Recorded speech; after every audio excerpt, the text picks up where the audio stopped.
92 22 RE, 288,000 miles.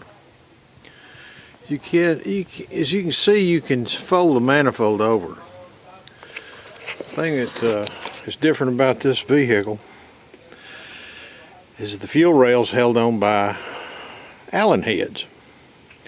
Makes it easy to pull off. I've got an unusual problem that some of you other guys didn't have, is the fact that my Pintles will not go down in 1 and 2.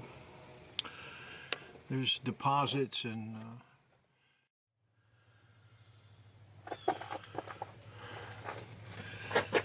I've got some fossilized deposits here on 1 and 2.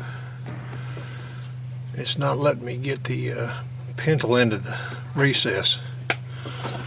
I guess you can't see that one.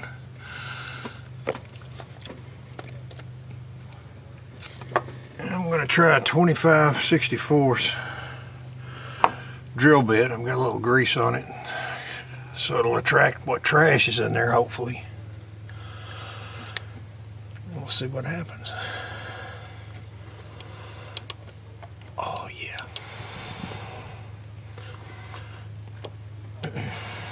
Careful not to cut the aluminum. Success. As you can see, it's caught quite a bit of that old dried up deposits there.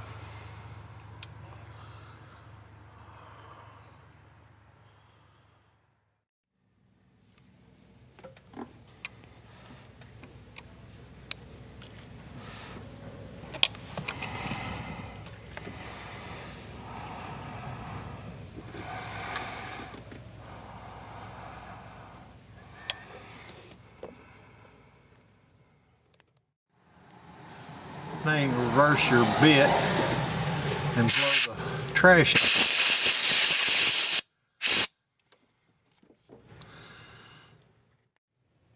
Don't forget your Dow Corning silicone grease, both ends.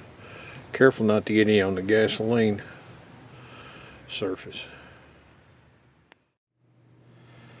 Okay, I'm getting tired of driving around on 3 cylinders. Hope this works. Well, I bought these injectors on eBay, and one of them's dead. I wonder if a Chinaman living in Texas will give me my labor money back.